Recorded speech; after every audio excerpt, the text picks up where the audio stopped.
All right, to start out our video tasting note series, I just wanted to do a brief overview of the 2021 vintage and a little bit about both of the vineyards that are coming out in the fall club releases. So talking about the 2021 vintage, it was a pretty warm year overall. We had an early bud break followed by really warm temperatures in the spring and pretty extreme temperatures in the summer as well. If you can remember all the way back to 2021, that was when we had the heat dome over pretty much all of Washington state. So I think we got into like the 90s in the Seattle area, well over 100 degrees in eastern Washington. So pretty extreme temperatures during the growing season and initial veraison.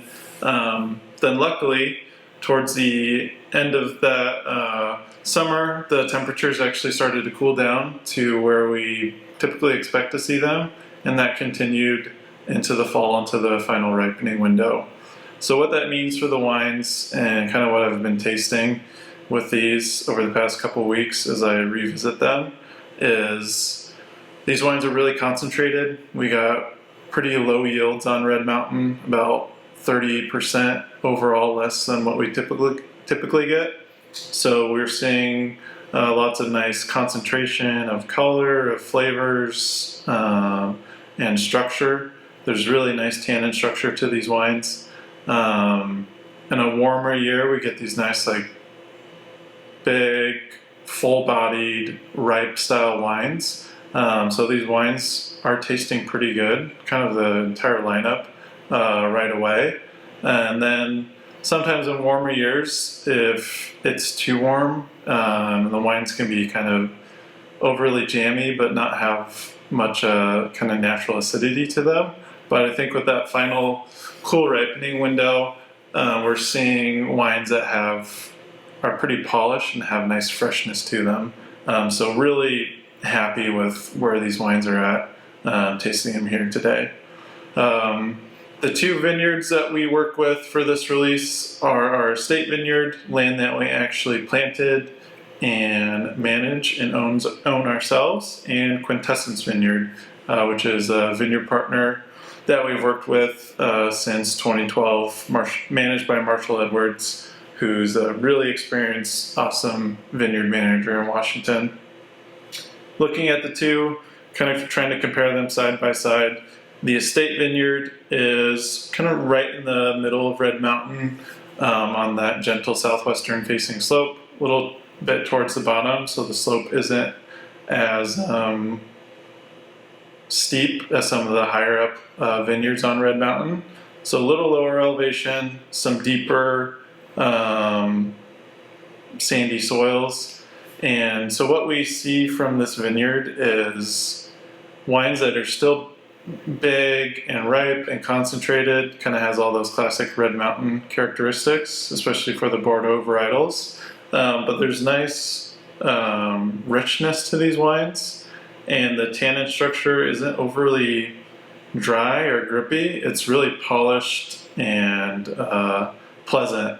And one of my favorite things about the entire lineup is that the wines aren't overly ripe or overly fruit forward. You get a lot of the nice tertiary characteristics and all the different varietals that we make from there. So you get really nice like spiciness in the Malbec, some really nice like dried sage aromas, and some of the other varietals like Cabernet and Merlot, and just all sorts of interesting different flavors that aren't necessarily fruit focused, which is pretty unique, and I think makes for really interesting, well-rounded wines, especially coming out of Red Mountain, which tend to be pretty fruit driven. Quintessence is kind of up behind Col Solari on Red Mountain. It's more true southern facing slopes, even some southeastern facing slopes as you get towards the edge of the AVA. Pretty extreme grade on the slopes on some of the blocks that we work with.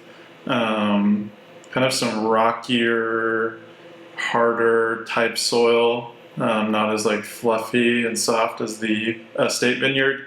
It gets a lot of the morning sunlight, which on Red Mountain can be pretty extreme. It gets pretty hot there early on during the day, and lots and lots of wind on that side, especially of Red Mountain, because it's pretty exposed. So overall, pretty extreme growing conditions. You get wines that are dense and lots of big ripe fruit flavors, and this structure to the wines, it's this nice like dusty, rustic, mountain style type of wine. It's been a Cabernet Sauvignon in this bottle that we've made since 2012, and has always been one of our favorite wines to kind of show off in the tasting room, because it shows you how big and structured a Red Mountain wine can be. So both Red Mountain style wines, but very unique in their own right, and I'll try and taste through these wines and describe them as best as I can, and kind of steer you in the right direction for which ones you might be interested in trying. Cheers.